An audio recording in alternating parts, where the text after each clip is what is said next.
Today we've been challenged to talk about 8 games you'd like to play with 8 YouTubers. What are the games and who are the YouTubers?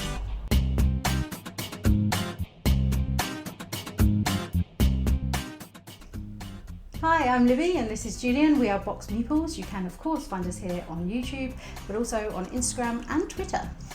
Okay, so Nathan Breadfelt, which is a YouTuber we know from doing Favourite Game Friday on the Dice Tower with, does lists. He calls them Nate's8, and on that list he's talked about the YouTubers he'd like to play his favourite games with.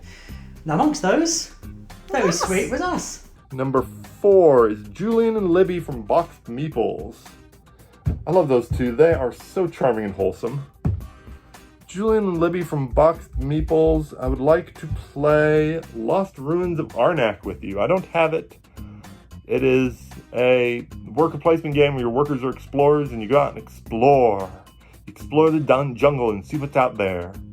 And find lost ruins, and it's super awesome. And I would love to play with you two because you seem so passionate about it. I do not have my own copy though, and it's not cooperative. But I would really love to play with you two. We would love to play Arnak with you, Nathan. That would be amazing.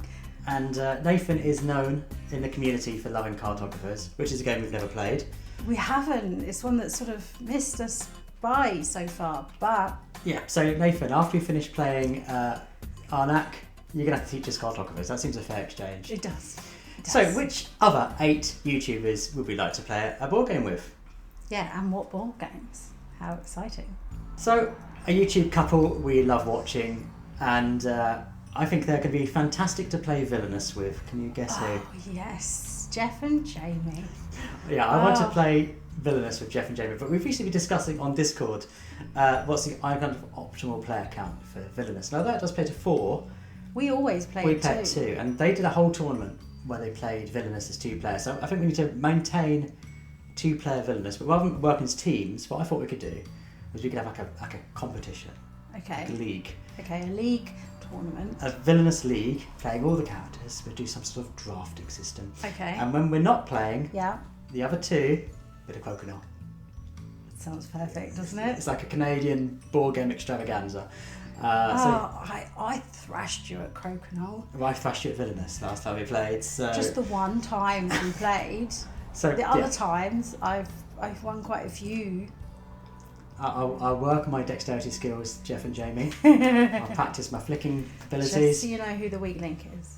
So yeah, we're going to start off with Jeff and Jamie, Crokinole, stroke Villainous. Next up, it would be amazing to play a game with Mick and Starla from Our Family Plays Games. And one that always reminds me of Starla, like I was watching one of their YouTubes a while ago now, but it's sort of one of those that sort of stays up there. And she was talking about Enchanted Plumes, and it's this lovely, beautiful card game with these sort of peacock feathers, and you sort of lay them out like a tail, and then you put your peacock at the front, and whoever gets the best points and things. And it's just one of those that I've added to my wish list from watching that video, and then every time I sort of scroll through or see it somewhere, I think, oh, that's that one that Starla likes. So I think that would be really fun to play with them. They are such a lovely. They're kind of couple goals. Oh, aren't they? And just bring joy to It's everything. such warmth you get from those. I can't imagine that not being a fantastic evening. They're just so lovely, and just to be around that kind of awe would be lovely. Yeah, and I reckon they can get competitive as well. Yeah.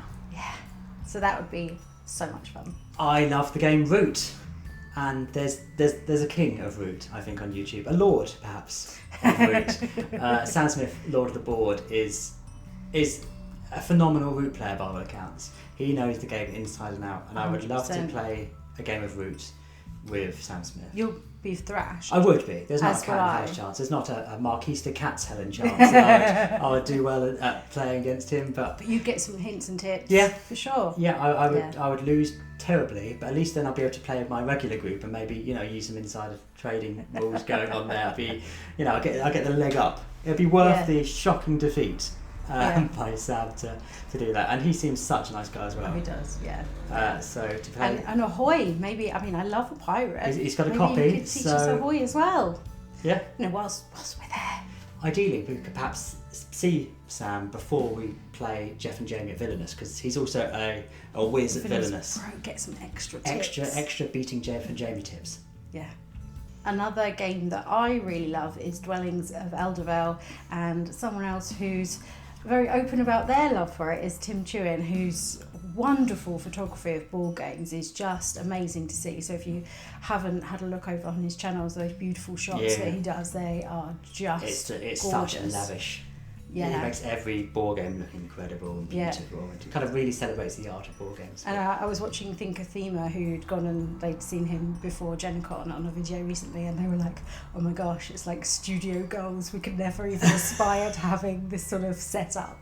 It was amazing. So it would be really great to play a game of Dwellings of Eldervale with Tim, because just to share the love of one of my favourite games. Yeah, it's a game you don't often hear a lot of people talking about, so it's always great to see someone so enthusiastic about a game. Yeah, and I think a lot of people really like it, and I think from what I have heard that we both have that version where you've got the noises as they move around. Yeah, the super luxe version. Yeah, and it just is pointless, but you can't play without it because it's amazing. Yeah, so we're going to get studio goals from seeing his beautiful photography and a fantastic game of Dwellings. Yeah, I think that would be a great day, a great game. Now, they may not want to play it, having played the entire thing in a week, but I would love to play Gloomhaven with the Brothers Murph. I love the Brothers Murph. I think everyone loves the Brothers Murph. They are hilarious. Every video they do just really cracks me up. So to be able to play Gloomhaven with them and just leave all the rules to them, they know it inside and out, and just enjoy kind of them narrating it, and just to be a kind of part of their Gloomhaven world would be great. Yeah. They probably don't want to play again. Having played it so much. Oh, well, you could switch up to Frosthaven. We'll wait, and Frosthaven might be ready. We'll play Frosthaven with them, yeah. And Julian brings a great accent. I can do that. Yeah. I'm happy to chip in, not just English. Not just British. No, you'll just make up some crazy combos. Happy to chip in. French Indian happens sometimes. They just sort of merge. Yeah, so a bit of Foster Gloomhaven with the Brothers Murph. Yeah, that would be fun. Next up, from the Watch It Played family. Well, Rodney Smith could teach us any game. We've got games on shelves we can't get through because we need a tutorial from Rodney. Not Rodney? Yeah, I mean, playing a game with Rodney would be amazing. It would be. It would be amazing. There'd be no rule questions. There wouldn't. I mean, even a game that he hasn't done a video for, I'm sure he already knows I think all of the rules for. I think he knows just from looking at the box. Just touches it and it just... A box spinner. Rules. Magic goes on there as it spins.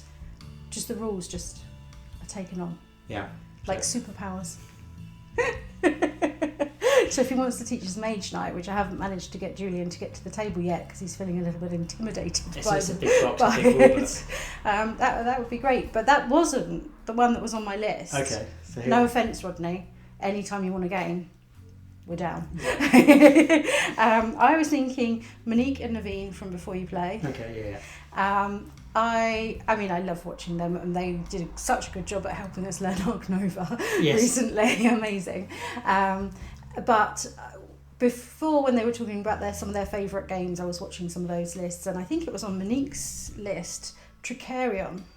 And the way she described that game, I was like, oh, what is this? I must play it. I must add it to all of my wish lists that I have on all the different game stores in the UK. And it's a game that I still haven't managed to get hold of or play. And it's one that I look at, again, as I was saying about Starlights, whenever I see it or look at it, it makes me think of that moment that I first sort of thought, oh, this one sounds interesting. So, that would be amazing. I love watching the way they do their tutorials through the kind of play in the game. Yeah. And the way it plays is really friendly, and it doesn't get except they are competitive, but it never feels kind of aggressively competitive. It always feels like a nice environment to be a part of a game. So lovely vibe. Now, another board game couple we love to watch is Emmys for Meeple, and they are super sweet. And they seem to have a very similar taste to us, which is great, because it's always nice to see people. So I can imagine we would have a great time sitting down and playing either Battlestar Galactica or Unfathomable. Yeah, well, I was watching, I think they did the board game tag that Jenna Rose Board Game Garden started up, and I was watching their version of that, and they were talking a lot about, some of the questions in there, like what games got you into the hobby and what you've first bought and things like that. And so they started talking about Battlestar Galactica a lot, and it was quite funny because I felt like we're sort of on the same level as you've played it a bit more than I have. And you're much better with that traitor mechanism and sort of pretending to not be a Cylon when you are actually a Cylon, and I'm not as good, and I think you can always tell. I can read your tells. Yeah, and I'm just not so good at pretending to be something I'm not. If I'm evil, I can do evil. It's obvious to everyone that I am evil. Or if I'm good, then I'm just obviously good. So yeah, it'd be nice to play that. So I think it would be fun. And yeah, they were talking about having more recently played Unfathomable. I've not played that one yet, but you have. Yes, I shockingly I preferred it to Battlestar Galactica. So yeah, I would love to play a game with them and see what skullduggery goes down. One more game that I've been dying to play, dying to get my hands on to add to the collection, if we're honest, but just to give it a play would be great, is Obsession. Really like those kind of Downton Abbey, Jane Austen kind of things anyway. Just such a fun sort of theme of that oldie worldy thing. And one couple that have that is one of their top Euro style games is Think of Thema.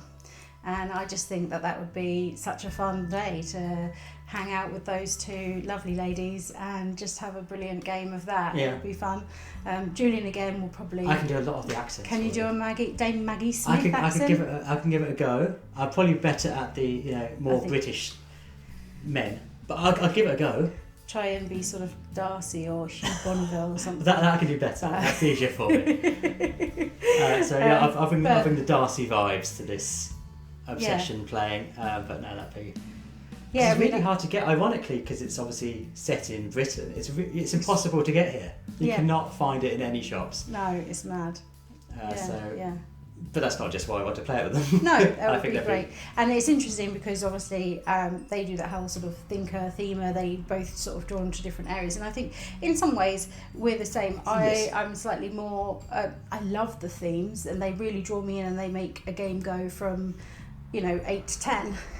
But you're slightly more on the it needs to have that theme to then start you to love the mechanism. Yes, so I'm much less forgiving of a game if it has poor art or barely any theme. However, if it has a theme I like and an art style I like, I'll give it a lot more credit and a lot more of my time. And similarly, for thinking, you are much more of a thinker when it comes to games. I'm much more impulsive. You're planning like millions of moves ahead, where I'm like, let's just do that to see what happens. Probably why you win more. But who would win that Obsession? Who knows? Oh, I think it would want to be one of those lovely ladies. Yeah, they have the gift of experience there. Yeah. Whereas we just do the accents.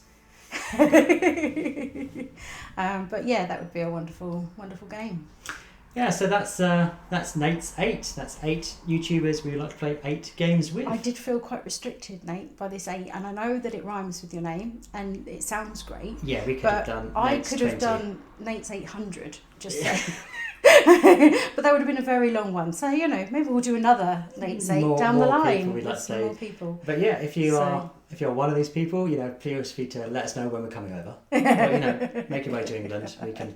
We've got some games in the shelves. But yeah, it'd be super hard to play any of those games with any of those people. But just playing games with people is tremendous anyway. So let us know who you'd most like to play a game with and what that game would be. We'd love to hear in the comments. And if you are new to us, please do subscribe and like this video, ring the bell. And then you get notifications of whenever we have a new video up. The magic bell of opportunity. And as always, thank you so much for watching. See you next time.